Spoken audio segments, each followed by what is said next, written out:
ഞാൻ പറഞ്ഞുകൊണ്ടിരുന്നത് നമ്മളിപ്പോൾ ഈ ഇലക്ഷൻ കഴിഞ്ഞ ടൈമാണ്. ഈ ഇലക്ഷൻ കഴിഞ്ഞ സമയത്ത് തന്നെ നമ്മുടെ ഗ്രൂപ്പിൽ വാട്സപ്പ് ഗ്രൂപ്പിലാണെങ്കിലും ഡയറക്റ്റ് ആണെങ്കിലും എല്ലാത്തന്നെയും നമ്മൾ ഒരുപാട് തെറികളൊക്കെ പറഞ്ഞിട്ടുണ്ടാവും. നമ്മൾ ഒരുപാട് മെസ്സേജുകൾ ഇട്ടിട്ടുണ്ടാവും. അപ്പം നമ്മളെന്താക്കുക, ആ ആളോട് കണ്ടിട്ട് നമ്മൾ പറയാ, പൊരുത്തപ്പെട്ട് തരണം കേട്ടോ, ഞാൻ പറഞ്ഞത് അത് ഒരു ആവേശത്തിൻ്റെ പുറത്ത് പറഞ്ഞതാണ്, ഒരു വെറുപ്പില്ല എന്ന് പറയാം. അല്ലെങ്കിൽ നമ്മൾ വാട്സപ്പ് ഗ്രൂപ്പിലാണ് നമ്മൾ മെസ്സേജ് വിടുന്നത്, ആ പാർട്ടിയുടെ കാര്യങ്ങളായിട്ട് മെസ്സേജ് വിടുന്നത് വെച്ചാൽ ഇഷ്ടമില്ലാത്ത വാക്കുകളൊക്കെ നമ്മൾ പറയുന്നുണ്ടെങ്കിൽ ആ ഗ്രൂപ്പിൽ തന്നെ എന്താക്കുക, എൻ്റെ ഭാഗത്തുനിന്ന് എന്തെങ്കിലും ആർക്കെങ്കിലും വിഷമിക്കുന്ന രീതിയിലുള്ള വാക്കുകൾ വന്നിട്ടുണ്ടെങ്കിൽ പൊരുത്തപ്പെട്ട് തരണം എന്ന് പറയണം. കാരണം നമ്മൾ നാളെ മരിച്ചു പോവുകയാണെങ്കിൽ പൊരുത്തപ്പെടിക്കാൻ കഴിയില്ല.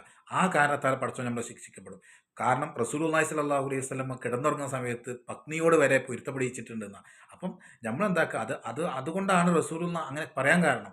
നമ്മൾ നാളെ മരിച്ചു, നമ്മൾ മരണം എപ്പോഴാണെന്ന് പറയാൻ പറ്റില്ല. സിദ്ദീഖ് റളിയല്ലാഹു തആല പറഞ്ഞിട്ടുണ്ട്, ചെരുപ്പിൻ്റെ വാറിനോട് അടുത്ത് നിൽക്കുന്ന പോലെയാണ് നമ്മളെ മരണം. ചെരുപ്പിൻ്റെ വാറ് നമ്മളെ കാൽമേൽ എങ്ങനെയാണ് നിൽക്കുന്നത്, അതുപോലെ നമ്മളെ അടുത്തുണ്ട് മരണം എന്നാണ്. അതുകൊണ്ട് നമ്മളെല്ലാ കാര്യങ്ങളും ഏത് സമയത്ത് നമ്മൾ ആര് ചീത്ത പറയുകയാണെങ്കിലും പൊരുത്തപ്പെടിക്കാനുള്ള ഒരു അവസരം നമ്മൾ കണ്ടെത്തണം. ഏത് വാട്സപ്പിലാണെങ്കിൽ വാട്സപ്പിലൂടെ പറയണം, നേരിട്ടാണെങ്കിൽ നേരിട്ട് പറയാം. അങ്ങനത്തെ സാഹചര്യങ്ങൾ ഉണ്ടാവണം എന്നാണ് എനിക്ക് പറയാനുള്ളത്.